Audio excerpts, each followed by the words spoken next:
Hi everyone, welcome to our channel.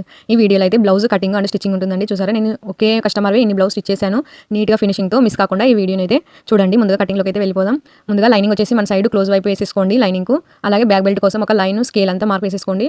Scale లేకపోతే ఒక 2 fingers అంతా మార్కింగ్ వేసేసుకొని కలిపేసుకోండి. ఆ తర్వాత బ్లౌజ్ హైట్గా చూసుకోవాలి మనం. ముందుగా అలా blouse height back part front part పట్టేసి షోల్డర్స్ దగ్గర ఈక్వల్గా పెట్టేసుకుంటే మనకు హైట్ అనేది ఈజీగా వచ్చేస్తుంది. ఆ తర్వాత ఖర్చు కోసం కూడా ఒక లైన్ అనేది మార్కింగ్ వేసేసుకోండి. హైట్ చూసేసుకున్నాం కదా. ఇప్పుడు చెస్ట్ లూజ్ అయితే చూసుకుందాము. చెస్ట్ లూజ్ కోసం ఫ్రంట్ పార్ట్ని అలా వేసేసి మనం చెక్ చేసుకుంటే మనకు చెస్ట్ లూజ్ పర్ఫెక్ట్గా వస్తుంది. నాకైతే 8 ఇంచెస్ వచ్చింది. 8కి నేను మార్కింగ్ వేసాను. ఆ తర్వాత 2 ఇంచెస్ అయితే ఎక్స్ట్రాగా మార్క్ అయితే వేసేసుకున్నాను. ఆల్రెడీ నేను ఈ కస్టమర్ది ఒక single blouse cutting stitching video అయితే పెట్టాను. ఇదైతే లైనింగ్ బ్లౌజ్ కదా, అందుకని కొంచెం స్పీడ్గా చెప్తున్నాను. అలాగే కొన్ని టిప్స్ కూడా చెప్తాను, మిస్ కాకండి. నడుములు చెక్ చేసుకోవడానికి డబల్ పట్టిని వదిలేసి చెక్ చేసుకోండి. 30 హాఫ్ వచ్చింది కదా, 30 హాఫ్ని సగం చేశాను. 15 2 పాయింట్స్ ఎక్కువ వచ్చింది. ఆ తర్వాత దాన్ని కూడా అర్థం చేస్తే 7.5 వచ్చింది. 7.5కి అలా మార్క్ వేయండి. ఆ తర్వాత ఆ గ్యాప్లో మనం టక్స్ యూస్ చేయాలి అన్నట్టు ఒక మార్క్ ఇచ్చాను కదా మిడిల్లో. ఆ గ్యాప్ ఎంతైతే ఉందో బ్యాక్ టక్స్ కోసం అంత యూస్ చేయాలి. తర్వాత ఇంకా మీకు తెలిసింది, నెక్ వచ్చేసి 3 ఫింగర్స్ తీసుకుంటాను కదా నేను. ఇది చిన్న వాళ్ళ సైజ్ కాబట్టి ఇటువైపే ఖర్చు అనేది వేసుకున్నాను. షోల్డర్స్ అది బ్లౌజ్ ప్రకారంగా. నెక్ కూడా షోల్డర్స్ ఈక్వల్గా పెట్టేసి నెక్ డీప్ అనేది చూసుకోండి, కరెక్ట్గా వస్తుంది. నాకైతే పైన 2 ఇంచెస్ వచ్చింది. 2.5 వేసాను. కింద విడుతూ 2.5 ఇంచులు వేసుకున్నాను. ఆ తర్వాత ఆ పాయింట్స్ని కలిపేసేయండి. కలిపేసిన తర్వాత అలా మార్క్ అనేది రౌండ్ అనేది ఇచ్చేసేయండి. రౌండ్ ఇచ్చేసిన తర్వాత రౌండ్ చెక్ చేసుకోవాలి మనం. అలా షోల్డర్స్ని ఈక్వల్గా పెట్టేసి చెక్ చేసుకుంటే నాకు కొంచెం తక్కువ వచ్చింది కదా, కొంచెం 2.5 కరెక్ట్గా ఉందో లేదని చూసుకున్నాను. 2.5కి కరెక్ట్గా మార్క్ వేసేసుకున్నాను. మార్క్ వేసేసుకొని మళ్ళీ చెక్ చేసుకుంటే నాకైతే ఇంకా రౌండ్ కరెక్ట్గా వచ్చేసింది. ఫస్ట్ టైం చూసిన వాళ్ళైతే మన ఛానల్ని సబ్స్క్రైబ్ చేసుకోండి. అలాగే వీడియోకి లైక్ ఇవ్వండి. వీడియోస్ చూస్తున్నారు కానీ లైక్ ఇవ్వడం లేదు. మీరు ఒక లైక్ ఇవ్వడం వల్ల మరో నలుగురికి షేర్ అవుతుంది మన ఛానల్ అనేది, మన వీడియో అనేది. లైక్ ఇచ్చేసేయండి. ఆ తర్వాత చంక డౌన్ వచ్చేసి నేను సింగిల్ పీస్ కటింగ్లోనే 5 తీసుకున్నాను, కానీ మళ్ళీ పెంచుకోవాల్సి వచ్చింది కదా, అందుకని 5 పైన 2 పాయింట్స్ అనేది నేను కరెక్ట్గా పెట్టేసుకున్నాను. అలాగే చూసుకోండి, పైన ఎంతైతే గ్యాప్ ఉందో కింద కూడా అంతే గ్యాప్ ఉండాలి. అలా 4.5 వచ్చిందనమాట. 2 కలిపి నాకు నెక్ షోల్డర్స్ కలిపి 4.5 కరెక్ట్గా మార్క్ వేసుకొని అలా ఎల్ షేప్లో వేసేసుకోవాలి. తర్వాత పైన 3 ఫింగర్స్, అలా కింద 3 ఫింగర్స్ చెస్ట్ లూజ్, ఆ 3 పాయింట్స్ని కలిపేసేయండి. కలిపేసిన తర్వాత అలా చెక్ చేసుకోవాలి. చెక్ చేసుకుంటే ఇంకా 7.5 నాకైతే కరెక్ట్గా వచ్చింది. చూడండి, అక్కడికైతే వచ్చింది నాకు 7.5. ఆ తర్వాత కొంచెం బ్యాక్ పార్ట్ దగ్గర అలా షేప్ ఇచ్చేస్తే ఓకే, ఇంకా కటింగ్ చేసేసుకోవడమే. ఈ వీడియో చాలా స్పీడ్గా ఉంటుందండి. అలాగే మీకు ఏమాత్రం బోర్ కొట్టకుండా ఉంటుంది. వీడియో ఎండ్ వరకు చూడండి. అలాగే మీకు ఏమైనా డౌట్స్ ఉంటే కామెంట్ చేయండి, నేను ఖచ్చితంగా రిప్లై ఇస్తాను. ఆ తర్వాత బ్యాక్ పార్ట్ కటింగ్, తర్వాత హ్యాండ్ కటింగ్ చేసుకోవాలి. తర్వాత ఫ్రంట్ పార్ట్ కటింగ్ చేసుకోవాలి. హ్యాండ్స్ కటింగ్ కోసం ఇది లైనింగ్ బ్లౌజ్ కాబట్టి 4 ఫోల్డింగ్స్ వేసాం కదా, 2 హ్యాండ్స్ వస్తాయి 4 ఫోల్డింగ్స్ వేసి. అలాగే కొంచెం ప్యాచ్లు 2 వైపులు పడేటట్టు వేసుకోండి. లేదంటే ఈక్వల్గా వేసుకుంటే మనకు 4 సైడ్స్ పడతాయి కదా, 4 వైపులు ప్యాచ్లు వేయాల్సి వస్తుంది. అందుకని 2 వైపు పడేలా అలా ఫోల్డింగ్స్ చేసుకోండి. వీడియోలో చూపిస్తున్న మాదిరిగా. నాకైతే హెచ్చు తగులు ఉండడం వల్ల నేను 1 మార్క్ వేసేసి కటింగ్ చేసేసుకున్నాను నీట్గా అలా వచ్చేలాగా, హెచ్చు తగులు పోయేలాగా. ఆ తర్వాత హ్యాండ్ హైటు లూజు మార్కింగ్ అయితే వేసేసుకోండి. ఖర్చుతో కలిపి మార్క్ వేసేసుకోండి. ఆ తర్వాత మనకు చంక డౌన్కి వచ్చేసి 3 ఇంచెస్ మనం మార్క్ వేసుకోవాలి. అలా మార్క్ వేసుకొని ఆ లైన్ అయితే కలిపేసుకోండి. నార్మల్గా బ్లౌజే కాబట్టి 3 ఇంచెస్ తీసుకున్నాను నేను. తర్వాత 7.5 వచ్చింది కదా చంక డౌన్, 6.5కి మార్క్ వేసేయండి. 1 ఇంచ్ అనేది మైనస్ చేయాలి మనం. తర్వాత 1 ఫింగర్ అలా పెట్టేసి వీడియోలో చూపిస్తున్నట్టు ఆ లైన్ అనేది కలిపేసేయండి. చెక్ చేసుకోండి 7.5 వచ్చిందో లేదో అని. 7.5 వచ్చింది కదా, రాకపోయినా మనం అడ్జస్ట్ చేసుకోవచ్చు. ఆ తర్వాత లూజ్ మార్కింగ్ వేసేసుకోండి. లూజ్ మార్క్ వేసేసుకొని 6.5 మనం మార్క్ వేసుకున్నాం కదా, ఆ పాయింట్ని ఈ పాయింట్ని కలిపేసేయండి. అలాగే ఖర్చులతో సహా నీట్గా మార్కింగ్ అయితే వేసేసుకోండి. మార్కింగ్ ప్రకారంగా కట్ చేసేయండి. ఇక చంక డౌన్ మనం 3 ఇంచెస్ తీసుకున్నాం కదా, పెద్ద సైజ్ బ్లౌజ్లకు 3.5 4 కూడా తీసుకోవచ్చు. చిన్న సైజ్ బ్లౌజ్లకు 2 2.5 కూడా తీసుకోవచ్చు. నేను ఆ సైజ్ బ్లౌజ్లు వచ్చినప్పుడు మీకు ఎక్స్ప్లెయిన్ చేస్తాను. ఇప్పుడైతే మనకి ఎక్కువగా 7 అలాగే 7.5 ఇలానే వస్తున్నాయి బ్లౌజ్లు. పెద్ద సైజ్ బ్లౌజ్లు వచ్చినప్పుడు ఎలా చేంజ్ చేసుకోవాలనేది నేను క్లియర్గా ఎక్స్ప్లెయిన్ చేస్తాను. మన ఛానల్ని ఫాలో అవుతుండండి. ఆ తర్వాత మనం ఫ్రంట్ పార్ట్ కట్ చేసుకోవాలి కదా, అందుకు 3 ఫింగర్స్ వీడియోలో చూపిస్తున్నట్టు అలా మార్క్ అయితే వేసేసుకోండి. మీకు ఎక్కడ కంఫర్ట్ అయితే ఉంటుందో అక్కడికి మనం క్రాస్గా వేసుకోవాలి. స్ట్రైట్ అయితే స్ట్రైట్గా కూడా వేసుకోండి. ఆ తర్వాత క్రాస్గా వేసుకోవాలి. బ్యాక్ పార్ట్ ఎలా ఉంటే అలా మార్కింగ్ అయితే వేసేసుకోండి. నెక్ దగ్గర మాత్రం కొంచెం జాగ్రత్త, స్ట్రైట్ కటింగ్కి ప్రాబ్లం ఉండదు. ఇది క్రాస్ కట్ బ్లౌజ్ కాబట్టి మనకు షోల్డర్ దగ్గర ఎంత ఉంటే అట్లా కింద కూడా అంతే ఉండాలి. మనం రౌండ్ తీసుకోవాలి కదా అక్కడ. అలాగే షోల్డర్స్ ఖర్చులతో సహా నీట్గా బ్యాక్ పార్ట్ ఆధారంగా అలా మార్క్ వేసేసుకున్నాం కదా, నెక్ దగ్గర మాత్రం అలా స్ట్రైట్గా లైన్ వేసేసుకోవాలి. ఆ తర్వాత నెక్ దగ్గర షోల్డర్స్ అనేది ఈక్వల్గా పెట్టేసి రౌండ్ ఎక్కడికైతే వస్తుందో అక్కడికి మార్క్ వేసి రౌండ్ అనేది ఇచ్చేసేయాలి. మనం ఎల్ షేప్లో వేసుకున్నాం కదా అక్కడ. ఆ తర్వాత చెక్ చేసుకుంటే అది బ్లౌజ్ ప్రకారంగా నాకైతే 1 ఫింగర్ అంతా ఎక్కువ వచ్చింది. అందుకని కొంచెం కిందకి మార్క్ వేసి మళ్ళీ రౌండ్ తిప్పితే ఇప్పుడు కొంచెం సరిపోయింది. ఆ తర్వాత మనం అక్కడ ఖర్చు అనేది వదిలేసి టక్స్ కోసం క్రాస్ బెల్ట్ కోసం అయితే మనం మార్క్ వేసుకోవాలి. ఆ ఫస్ట్ లైన్ లేదు నాకు. ఆ తర్వాత మళ్ళీ ఒకసారి చెక్ చేసుకున్నాను నేను. 1కి 2 సార్లు కూడా చెక్ చేసుకోండి, ఎందుకంటే ఫ్రంట్ పార్ట్ కొంచెం కష్టంగా ఉంటుంది. ఆ తర్వాత కొంచెం షేప్ ఇచ్చేసేయండి, లోతు కూడా తీసేసుకోండి. ఇంకా చెస్ట్ హైట్ అయితే చూసేసుకోండి. ఫ్రంట్ పార్ట్లో షోల్డర్స్ని ఈక్వల్గా పెట్టేసి బ్యాక్ పార్ట్ ఫ్రంట్ పార్ట్ను ఈక్వల్గా కొంచెం లాగినట్టు పట్టేసుకోండి, ఎక్కువ లాగనీయకుండా. అలాగా క్రాస్ బెల్ట్ మనం ఖర్చు వదిలేసాం కదా అక్కడ, అలాగే 1 ఫింగర్ అక్కడ మార్క్ వేసేసుకొని 3 మార్కింగ్స్ అనేది కలిపేసేయండి. మీరు ఒకసారి ఈ మెథడ్లో ట్రై చేయండి. ఒకవేళ డౌట్ ఉంటే కామెంట్ చేయండి. ఖచ్చితంగా అంటే నా మెథడ్లో బ్లౌజ్ కుదురుతుంది ఖచ్చితంగా. అంటే ఎందుకంటే బిగినర్స్కి ఎలా చూపించాలో అలాగే చెప్తున్నాను నేను. తర్వాత ఫ్రంట్ పార్ట్ కటింగ్ వచ్చేసి అంతే, క్రాస్ బెల్ట్ హైట్ మాత్రమే తీసేసుకోండి. బ్యాక్ పార్ట్ నడుము లూజ్ ప్రకారంగా ఖర్చులతో సహా వస్తుంది మనకు, ఇంకా ఎక్స్ట్రా కూడా అవుతుంది. ఆ తర్వాత మెయిన్ క్లాత్ అయితే నేను కట్ చేసుకుంటున్నాను. మెయిన్ క్లాత్ హ్యాండ్స్‌కు పట్టు వచ్చింది కదా! అటు సైడ్ 4 ఫోల్డింగ్స్ చేసేసుకొని కట్ చేసేసుకోండి. ఇలా ఓపెన్ చేసేసుకోండి. ఇంకా హ్యాండ్స్‌కి ప్యాచ్‌లు అనేవి ఏమి పడవు కదా! ఇదైతే పట్టు బ్లౌజ్ కాబట్టి మనకి ఎక్కువగానే ఉంటుంది క్లాత్. అందులో వచ్చి చిన్న సైజ్ బ్లౌజ్ కదా! ఇలా అడ్జస్ట్ చేసుకోండి. క్లాత్‌ని ఎక్కువగా వేస్ట్ చేయకుండా ఎంత కావాలో అంతే కట్ చేసుకోండి. ఆ తర్వాత ఫ్రంట్ పార్ట్ కూడా క్రాస్‌గా పెట్టేసి కట్ చేసేసుకోండి. మనకు క్రాస్ బెల్ట్ కూడా ఈజీగా వస్తాయి. ఎలాంటి వేస్ట్ క్లాత్ కూడా వేసే అవసరం కూడా రాదు. క్రాస్ బెల్ట్ కోసం అలా 2 ఫోల్డింగ్స్ వేసాను. టోటల్‌గా 4 ఫోల్డింగ్స్ ఉంది దాంట్లోన. మనకు వేస్ట్ క్లాత్ పడకుండా ఇక ఈజీగా వస్తుంది. అలా ఓపెన్ చేసేసుకోండి. ఇలా ఎలా షేప్ తీయాలి, ఎలా స్టిచ్ చేయాలనేది స్టిచ్చింగ్‌లో చూపిస్తాను. ఇక ఇదైతే ఎక్స్ట్రా మిగిలిన క్లాత్. చిన్న పిల్లలకి బాడీ అవుతుందేమో అని చెక్ చేస్తున్నాను. అవుతుంది. కంపల్సరీగా నేను చిన్న పిల్లల గౌన్లు కూడా పెడతాను వీడియోస్.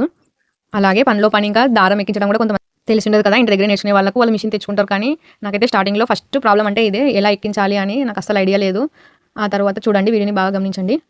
ముందుగా దారం రీల్ తీసేసుకొని 2 హోల్స్ కనిపిస్తుంది కదా! అక్కడ పైన హోల్‌లోకి తీసేసుకొని దారం, ఆ తర్వాత రింగ్ మాదిరిగా కనిపిస్తుంది కదా! ఆ రింగులోంచి మళ్ళీ ఇంకో హోల్ కనిపిస్తుంది పైన కొండి మాదిరిగా వచ్చి, ఆ కొండిలో నుంచి తీసేసుకొని డైరెక్ట్‌గా మనం నీడిల్‌కి అన్నది ఎక్కించాలి దారాన్ని. అలాగే ఇది ముందు మిషన్ అనమాట. వెనక మిషన్ ఉన్న వాళ్ళు కూడా ఇలాగే ప్రాసెస్ ఉంటుంది. టోటల్‌గా దారం రీలు, తర్వాత 2 హోల్స్, ఆ తర్వాత ఆ రింగు మాదిరిగా ఉంది కదా! అక్కడ 3, అదొకటి హోల్ 4 స్టెప్స్ ఉన్నాయి. తర్వాత సూదిలోకి ఎక్కించాలి. 5 స్టెప్స్, టోటల్‌గా 5 స్టెప్స్ అయితే ఉన్నాయి ఇందులోన. ఆ తర్వాత మనం బాబిన్‌లో రెడీ చేసి పెట్టుకున్నాం కదా! దారాన్ని అన్నది అలా కేస్‌లో పెట్టి కింద మనకు బాబిన్ కేస్ పెట్టడానికి ఉంది. అలా ఫిక్స్ చేసుకోండి. అలాగే ఫిక్స్ చేసుకునేటప్పుడు మనకు సౌండ్ అనేది రావాలన్నమాట. సౌండ్ వచ్చినప్పుడు మనకు పర్ఫెక్ట్‌గా కూర్చోయింది ఆ బాబిన్ కేస్ అని అర్థం. ఆ తర్వాత కింద నుంచి దారం రావాలి అనంటే మనం పైన నీడిల్ ఎక్కించాం కదా! ఆ దారాన్ని కొంచెం లాగేసి సూదిని లోపలికి దింపి పైకి ఎక్కిస్తే మనకు దారం అనేది కింద నుంచి వస్తుందన్నమాట. ఆ తర్వాత చిన్న టిప్ ఏంటంటే మనం ఈ దారం రీలో ఆ లోపల నుంచి తీసుకోవడం వల్ల అలా ఇంకో ఫోల్డ్ వస్తుంది కదా! కుట్టు అనేది బాగా పడడానికి నేనైతే ఈ టిప్‌ని పాటిస్తాను ఖచ్చితంగా. అంటే అంతే అండి. దారాన్ని ఎక్కించడం తర్వాత ముందుగా మనం ఇంకా బ్యాక్ పార్ట్ అనేది స్టిచ్ చేసుకోవాలి. బ్యాక్ పార్ట్ రాంగ్ సైడ్ అయితే నేను స్టిచ్ చేస్తున్నాను. రాంగ్ సైడ్ పెట్టేసి మెయిన్ క్లాత్ వచ్చేసి రాంగ్ సైడ్ ఉంది. ఆ రౌండ్‌ని సింగిల్ పాదం అంతా ఖర్చుతోనే మనం ఫినిష్ చేయాలి. నీట్‌గా ఫినిష్ చేయండి. చూడండి, ఈక్వల్‌గా రావాలి కుట్టు అన్నది. లైనింగ్ రౌండ్ కుట్టు వేసేసి ఎక్స్ట్రా క్లాత్, మెయిన్ క్లాత్ మొత్తం నీట్‌గా కట్ చేసేసేయండి. నెక్ దగ్గర అంతా నీట్‌గా, షోల్డర్స్ దగ్గర అంతా నీట్‌గా కట్ చేసేసేయండి. ఆ తర్వాత బ్యాక్ బెల్ట్ అతికించాలి కదా! రైట్ సైడ్ వైపు పెట్టేసుకోండి. అలా సింగిల్ పాదం అంతా మనం ఖర్చు అయితే వాడాల్సి ఉంటుంది. స్టిచ్ ఫోల్డ్ చేసేసి ఖర్చు అన్నది మనం బెల్ట్ సైడ్ వైపు వెళ్ళేలా స్టిచ్ అయితే వేసేయండి. ఆ తరువాత అలా ఫోల్డ్ చేసి రాంగ్ సైడ్ వైపు ఒక లూజ్ స్టిచ్ అనేది పెట్టేసేయండి. ఎమ్మింగ్ చేసిన తర్వాత విప్పాల్సిందే కదా! అంతే. ఇక తర్వాత టక్స్ ఇచ్చేసి షోల్డర్స్‌కి స్ట్రైట్‌గా అయితే టక్స్ ఇచ్చేసేయండి. హైట్ అన్నది ఆది బ్లౌజ్ ప్రకారంగా చూసేసుకోండి. ఇక రెండో టక్స్ కూడా ఫస్ట్ టక్స్ ఎంతైతే వచ్చిందో అంత హైట్‌లో వేసేయండి. అలా డబల్ స్టిచ్ అయితే వేసేయండి. రఫ్ మాత్రం ఇవ్వడం మర్చిపోకండి. అంతే. ఇంకా బ్యాక్ పార్ట్ స్టిచ్చింగ్ వచ్చేసి కంప్లీట్‌గా. ఆ తర్వాత మనం ఫ్రంట్ పార్ట్ అయితే స్టిచ్ వేసేసుకుందాం. ఫ్రంట్ పార్ట్ ఏ దానికది క్లాత్‌గా నీట్‌గా సర్దేసుకోండి. అలాగే మీరు గుర్తుపట్టడానికి రైట్ సైడ్, రాంగ్ సైడ్ అని కూడా మార్క్ అయితే వేసేసుకోండి. నేనైతే ఒక సైడే చూపిస్తాను. టక్స్, క్రాస్ బెల్ట్ అన్నీ. లైనింగ్ ప్రకారంగా నెక్ అంతా మనం స్టిచ్ అయితే వేసేసుకోవాలి. మెయిన్ క్లాత్ వచ్చేసి రాంగ్ సైడ్ పెట్టేసుకోండి. క్లాత్ తిప్పేసుకోవాలి, నెక్ తిప్పేసుకోవాలి అనుకుంటే రైట్ సైడ్ పెట్టుకోవాలి. నేనైతే మెడ పీస్ అతికిస్తాను. అందుకని నేను రాంగ్ సైడ్ పెట్టేసి లైనింగ్ అనేది జాయిన్ చేస్తున్నాను. అలా చుట్టూరు స్టిచ్ చేసేసుకొని ఇక ఎక్స్ట్రా క్లాత్ మొత్తం కట్ చేసేసేయండి. అలా నీట్‌గా కట్ చేసేసి 4 ఫింగర్స్ పెట్టేసి టక్స్ కోసం, మెయిన్ టక్స్ కోసం వెడల్పు అనేది ఆది బ్లౌజ్‌తోనే తీసేసుకోండి. హైట్ అనేది 3 ఫింగర్స్, వీడియో చూపిస్తున్నట్టు 3 ఫింగర్స్ పెట్టేసి మార్క్ వేసేసేయండి. మెయిన్ డాట్ వచ్చేస్తుంది మనకు. ఆ తర్వాత డబల్ స్టిచ్ వేయడం మాత్రం మర్చిపోకండి. అలా తర్వాత ఇంకో టక్స్ కోసం హుక్స్ పట్టి సైడు ఈక్వల్‌గా పెట్టేసి మెడ పీస్ ఖర్చు కోసం వదిలేసి అలా మిగిలిన క్లాత్ ఈక్వల్‌గా పెట్టేసి మిడిల్‌కి ఎక్కడికైతే వస్తుందో అక్కడికి 4 ఫింగర్స్ హైట్ తీసేసుకొని మనం టక్స్ అనేది వేయాల్సి ఉంటుంది. అలాగే డబల్ స్టిచ్ కూడా వేసేయండి. ఆ తర్వాత చంక దగ్గర టక్స్ ఉంది కదా! ఆ టక్స్ కోసం అలా 2 టక్స్‌ని పట్టేసి ఒక సింగిల్ పాదం అంతా ఖర్చు వాడేసుకొని చూసేసుకోండి. మనకు ఆ టక్స్ హైట్ కావాలంటే ఆది బ్లౌజ్ ప్రకారంగా కూడా వేసుకోవచ్చు. లేదంటే ఫింగర్స్ ప్రకారంగా కూడా పెట్టేసుకోవచ్చు. ఆ తర్వాత ఇప్పుడైతే క్రాస్ బెల్ట్, అలా మెయిన్ క్లాత్ క్రాస్ బెల్ట్ మిడిల్‌లో పెట్టేసి లైనింగ్ క్లాత్‌ని స్టిచ్ వేసేసేయండి. నేనైతే మరో క్రాస్ బెల్ట్ కూడా అలాగే రెడీ చేసేసుకున్నాను. ఆ తర్వాత ఇక ఆది బ్లౌజ్ తీసేసుకోండి. ఆది బ్లౌజ్ డబల్ పట్టీ సైడు తీసేసుకొని అలా మార్కు జాయింట్స్ ఎక్కడికైతే ఉందో అక్కడ ఒక మార్కు, అలాగే హైటు మనం కింది వైపు ఖర్చు ఆల్రెడీ వాడాం కదా! పైన వైపు ఖర్చు ఒకటి అటాచ్ చేయడం కోసం ఒకటే ఫ్రంట్ పార్ట్‌కు ఖర్చు తీసేసుకోండి. ఇక చివరన 4 ఫింగర్స్ అయితే తీసేసుకోండి. ఆ తర్వాత ఇక ఎక్స్ట్రా క్లాత్ మొత్తం కట్ చేసేయండి అలా షేప్ తీసేసి. అంతే. క్రాస్ బెల్ట్ కటింగ్ వచ్చేసి అంతే. ఇక తర్వాత మరో క్లాత్ కూడా తీసేసుకొని అలా ఈక్వల్‌గా ఉండేలా చూసుకోండి. ఇక ఎక్స్ట్రా క్లాత్ మొత్తం ఈ క్రాస్ బెల్ట్ ప్రకారంగా కట్ చేసేసేయండి. తర్వాత ఫ్రంట్ పార్ట్ తీసేసుకొని మనం రైట్ సైడ్ వైపు అటాచ్ చేయాలి. లైనింగ్ ఒక మెయిన్ క్లాత్ తీసేసుకొని నేనైతే అటాచ్ చేసేసాను. ఆ తర్వాత ఈక్వల్‌గా వచ్చేలా స్టిచ్ వేసేసేయండి. అలా ఫోల్డ్ చేసేసి మరో క్లాత్ మిగిలించాం కదా! ఆ క్లాత్ మీద వేయండి. మిడిల్‌లో ఉన్న క్లాత్‌కి ఏమాత్రం స్టిచ్ పడకుండా నీట్‌గా సర్దుకుంటూ అయితే మనం స్టిచ్ అనేది వేసుకోవాలి క్రాస్ బెల్ట్‌కు. అలాగే డబల్ స్టిచ్ కూడా వేసేయండి. ఇంకా ఓపెన్ చేసేసుకోవడమే. ఇంకా మీకు ఇందులో ఏమైనా డౌట్ ఉంటే కామెంట్ చేయండి. నేను ఖచ్చితంగా రిప్లై ఇస్తాను. ఆ తర్వాత ఆది బ్లౌజ్ తీసేసుకొని హైట్ అనేది చెక్ చేసుకోండి. చూసారా కొంచెం ఎగస్ట్రానే రావాలి. ఎందుకంటే మెడపట్టి పెట్టాలి కదా! ఇంగా కొంచెం ఎగస్ట్రానే రావాలి. ఆ తర్వాత ఎక్కువ తక్కువ వచ్చినా మనం అడ్జస్ట్ చేసుకోవచ్చు. అదేం పెద్ద ప్రాబ్లమ్ కాదు. ఆ తర్వాత నేను మరో ఫ్రంట్ పార్ట్ కూడా నేను అలాగే రెడీ చేసేసుకున్నాను. ఇప్పుడైతే సింగిల్ పట్టి, డబుల్ పట్టి అయితే మనం అటాచ్ చేద్దాము. ముందుగా ఏ పట్టి ఏ సైడ్ వస్తుందనేది ఆది బ్లౌజ్ ప్రకారంగా మార్క్ వేసి పెట్టుకోండి ముందే. ఇది వచ్చేసి డబుల్ పట్టి. డబుల్ పట్టి వచ్చేసి రాంగ్ సైడ్ వైపు అయితే నేను పెట్టేసుకున్నాను. రాంగ్ సైడ్ వైపు పెట్టేసుకొని ఇలా 2 ఫోల్డింగ్స్ చేసుకోండి. రైట్ సైడ్ వైపు రావాలి. నీట్‌గా ఫోల్డింగ్ చేసేసుకొని కింద వైపు ఎక్స్ట్రా క్లాత్ ఉంది కదా! అక్కడ ఒక 1 ఇంచ్ అన్న క్లాత్ మనం మిగిలించుకోవాలి. అలా ఫోల్డ్ చేసి మిడిల్‌లో అయితే నేను స్టిచ్ వేశాను. ఎందుకంటే జేబులు రావాలి కదా! హుక్స్ పెట్టుకోవడానికి. అదైతే నేను తర్వాత చూపిస్తాను. తర్వాత సింగిల్ పట్టి వచ్చేసి రైట్ సైడ్ వైపు పెట్టేసుకోవాలి. డబుల్ పట్టి రాంగ్ సైడ్ వైపు పెట్టేసుకున్నాం కదా! సింగిల్ పట్టి వచ్చేసి రైట్ సైడ్ వైపు పెట్టేసుకొని అలా ఎక్స్ట్రా క్లాత్ కొంచెం ఉంచేసుకొని మనం స్టిచ్ అనేది వేసుకోవాలి. నేనైతే కొంచెం జంప్ అయిందని మరో స్టిచ్ వేస్తున్నాను. ఆ తర్వాత అణిగే కుట్టు అని ఉంటుంది కదా! అది ఖర్చు మొత్తం అక్కడ పట్టి సైడ్ పోయేలాగా ఆ స్టిచ్ అనేది వేసుకోవాలి మనం. టాప్ స్టిచ్ అంటాం కదా! అది. ఆ తర్వాత ఫోల్డ్ లోపల వైపు 2 ఫోల్డింగ్స్ చేసేసి మరో స్టిచ్ అయితే వేసేసుకోండి. మనం అణిగే కుట్టు వేసాం కదా! ఆటోమేటిక్‌గా మనకు ఫోల్డ్ అనేది ఈజీగా వచ్చేస్తుంది. ఆ కుట్టు బయటికి కనిపించకుండా రాంగ్ సైడ్ వైపే ఉండేలా మనం స్టిచ్ అనేది వేసుకోవాలి. ఆ తర్వాత చివరన రఫ్ ఇవ్వడం మాత్రం మర్చిపోకండి. ఇక ఫ్రంట్ పార్ట్స్ వచ్చేసి చూసుకోండి. హైట్ అన్నది ఉక్స్ పట్టి, కాజా పట్టి ఈక్వల్‌గా ఉందో లేదో అని. అలాగే ఆది బ్లౌజ్‌తో కూడా ఎప్పటికప్పుడు చెక్ చేస్తూనే ఉండండి. మనం మెడపట్టి పెట్టకముందే నెక్ అనేది మనం చెక్ చేసుకోవాలి. మెడపట్టి వేసిన తర్వాత మనకు ఏమాత్రం అవకాశం ఉండదు కదా! ఎక్కువ తక్కువ అయినా మనం ఇప్పుడే చెక్ చేసుకోవాలి. అలాగే రౌండ్ కూడా ఫ్రంట్ పార్ట్ రౌండ్ కూడా మనం చెక్ చేసుకోవాలి.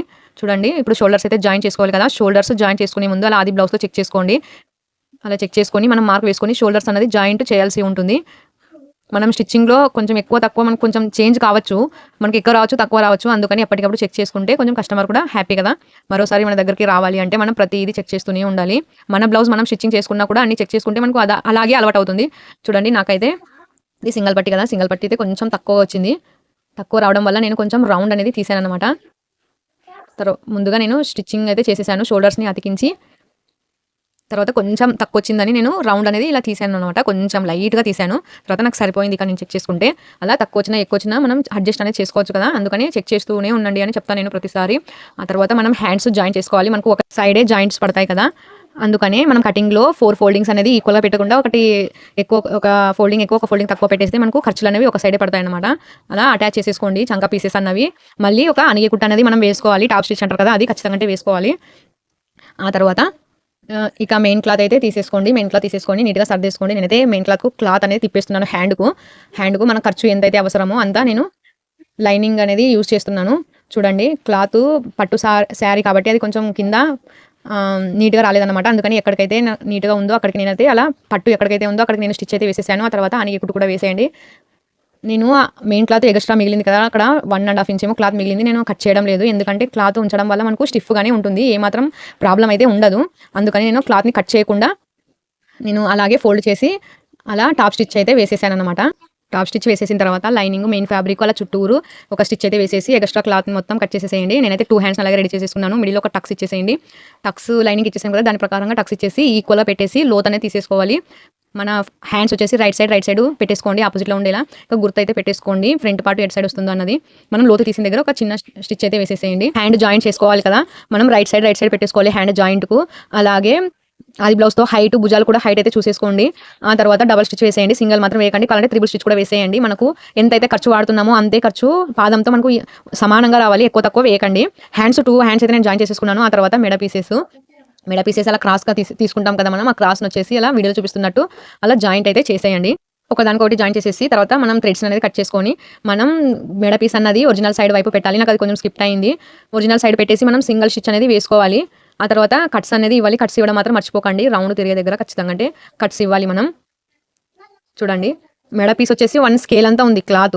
ఆ క్లాత్‌ని మనం జాయిన్ చేసుకోవాలి. అలాగే మెయిన్ క్లాత్ ఒరిజినల్ సైడ్ మీద పెట్టేసి ఒక స్టిచ్ అనేది వేసుకుంటూ పోవాలి. తర్వాత మిగిలిన క్లాత్‌ని పైపింగ్ మాదిరిగా ఖర్చు ఉన్నది లోపలికి ఫోల్డింగ్ చేసేసి మనం పైపింగ్ మాదిరిగా అటు లైనింగ్ క్లాత్ మీద, ఇటు మెయిన్ క్లాత్ మీద కుట్టు పడకుండా మిడిల్‌లో కుట్టు పడేలా జాగ్రత్తగా నిదానంగా మనం స్టిచ్చింగ్ అయితే చేయాలి. చూడండి లోపల ఉన్న ఖర్చు మొత్తం లోపలికి పోయింది కదా పైపింగ్ మాదిరిగా. ఇక ఎక్స్ట్రా క్లాత్‌ని మొత్తం కట్ చేసేసేయండి. నిదానంగా కట్ చేయండి. మెయిన్ బ్లౌజ్ కట్ అవ్వకుండా స్లోగా అయితే కట్ చేసేయండి. ఆ తర్వాత ఆ మిగిలిన క్లాత్‌నొచ్చేసి మనం ఫోల్డ్ చేసుకోవాలి. ఫోల్డ్ చేసుకొని రాంగ్ సైడ్ వైపు పెట్టేసుకోండి. అలా నిదానంగా ఫోల్డ్ చేసేసుకోండి. ఫోల్డ్ చేసుకుంటూ ఒకే లెవెల్‌లోనే మనం స్టిచ్ అనేది వేయాలి. చాలా నీట్‌గా వస్తుంది ఈ మెథడ్‌లో మనం మెడ పీస్ అతికించడం వల్ల. తర్వాత మనం జేబులు వేసుకోలేదు కదా హుక్స్‌లకి. ఆ జేబులు కూడా వేసుకోండి. ఆది బ్లౌజ్‌కైతే 4 హుక్సెస్‌కి ఉన్నాయి. అందుకని నేను 4 మళ్ళా మార్కింగ్ వేసేసాను. ఆ తర్వాత అలా నిదానంగా వేసేసుకోండి జేబులన్నవి. చివరన వచ్చేసరికి రఫ్ అయితే ఇచ్చేసేయండి. ఇక సైడ్ జాయింట్స్ వేయడం తప్ప ఇక బ్లౌజ్ ఫినిషింగ్ అంతా నీట్‌గా వచ్చేసింది కదా! సైడ్ జాయింట్స్ వేసేస్తే బ్లౌజ్ స్టిచ్చింగే ఫినిష్ అవుతుంది ఇంకా. చూడండి బ్యాక్ పార్టు, ఫ్రంట్ పార్టు అవన్నీ మనం నడుము లూజ్ మనకి 7½ వచ్చింది కదా! 7½కి మార్క్ అయితే వేసేసుకోండి. ఫ్రంట్ పార్టు, బ్యాక్ పార్టు తీసేసుకొని ఇక ఆ మార్కింగ్స్‌ని కలుపుకుంటూ మనం జాయింట్స్ వేయడమే ఇక. హ్యాండ్ తీసేసుకోండి. హ్యాండ్ లూజు ఆది బ్లౌజ్ ప్రకారంగా మనం మార్క్ అయితే వేసుకోవాలి. అలా షోల్డర్స్‌ని ఈక్వల్‌గా పెట్టేసి ఫోల్డ్ చేసేసుకోండి మనం స్టిచ్ చేసిన బ్లౌజ్‌ను. లూజ్ అన్నది తీసుకోవాలి మనం. చూడండి హైట్ అయితే కరెక్ట్‌గా వచ్చేసింది కదా మనకు. చూడండి కరెక్ట్‌గానే వచ్చింది హైట్ అన్నది. అలా ఎక్కడికైతే ఉందో అక్కడికి ఒక చిన్న రఫ్ ఇచ్చేసేయండి ఫస్టు. రఫ్ ఇచ్చేసిన తర్వాత మనం చంక డౌను ఎంతకైతే ఉందో అంతకి తీసేసుకొని మార్క్ అయితే వేసుకోవాలి. అలా మన ఖర్చు అన్నది పై వైపుకే పెట్టుకోండి. ఆ హ్యాండ్ జాయిన్ చేసిన ఖర్చు ఉంది కదా! ఖర్చు పై వైపే పెట్టేసుకొని మనం ఆ లూజు మార్కింగ్‌ను, ఈ చంక డౌన్ మార్కింగ్‌ను కలుపుకుంటూ రావాలి. మీరు బిగినర్స్ అయితే స్కేల్ యూజ్ చేయండి. స్కేల్ పెట్టేసి స్ట్రెయిట్‌గా లైన్ వేసేస్తే మనకు కరెక్ట్‌గానే వస్తుంది. నేను స్టార్టింగ్‌లో అలాగే చేసేదాన్ని. ఆ తర్వాత కింద మార్కింగ్స్ ఉన్నాయి కదా! ఫ్రంట్ పార్ట్, బ్యాక్ పార్ట్‌కు ఆ మార్కింగ్స్‌ని కలుపుకుంటూ స్టిచ్ అనేది వేసేయాలి. నాకు ఫ్రంట్ పార్ట్‌లో కొంచెం క్లాత్ ఎక్కువగా అయింది. అందుకని నేను టక్స్ వేసాననమాట. చూడండి మిడిల్‌లో టక్స్ కనిపిస్తుంది కదా! జాయింట్స్ వైపు. నేనైతే టక్స్ వేసాను. ఫ్రంట్ పార్ట్‌లో ఎక్కువ అయింది. అలా స్టిచ్ అయితే వేసేసేయండి. ఆ తర్వాత ఇటు సైడ్ కూడా సేమ్ అలాగే పాయింట్స్ అనేది కలుపుకుంటూ మనం స్టిచ్ అనేది వేయాలి. ఆ తర్వాత చూడండి ఆది బ్లౌజ్‌తో చూపిస్తున్నాను మీకు. నడుము లూజ్ అయితే పర్ఫెక్ట్‌గా సెట్ అయిపోయింది కదా! ఒకవేళ మీకు సెట్ కాకుండా మనం అడ్జస్ట్ చేసుకోవచ్చు. దానికి ఏం టెన్షన్ పడాల్సిన అవసరమే లేదు. మనం ఎక్కువ తక్కువ అయినా మనం అడ్జస్ట్ చేసుకోవచ్చు. ఆ తర్వాత ఇక సైడ్‌కు మనం 4 స్టిచెస్ వేసేసుకుంటే సైడ్‌కు మనకు బ్లౌజ్ స్టిచ్చింగ్ అన్నది కంప్లీట్ అయిపోతుంది కదా! నీట్‌గా వేసేసుకోండి. వేసేసుకున్న తర్వాత ఎగస్ట్రా క్లాత్ మిగిలి ఉంటుంది కదా! క్లాత్‌ని కట్ చేసేసుకోండి నీట్‌గా. ఇక మనకు బ్లౌజ్ అంతే ఇక. ఆ తర్వాత థ్రెడ్స్ వీళ్ళు వాడరు కాబట్టి థ్రెడ్స్ అవసరం లేదు. మనకు థ్రెడ్స్ వాడేవాళ్ళైతే థ్రెడ్స్ కూడా పెట్టేసుకోండి. చూసారా నీట్‌గా వచ్చేసింది కదా ఫినిషింగ్ అన్నది. అయితే ఈ వీడియోని ఇంతటితో ఆపేస్తున్నాను. ఇంకేమైనా డౌట్స్ ఉంటే కామెంట్ చేయండి. By by.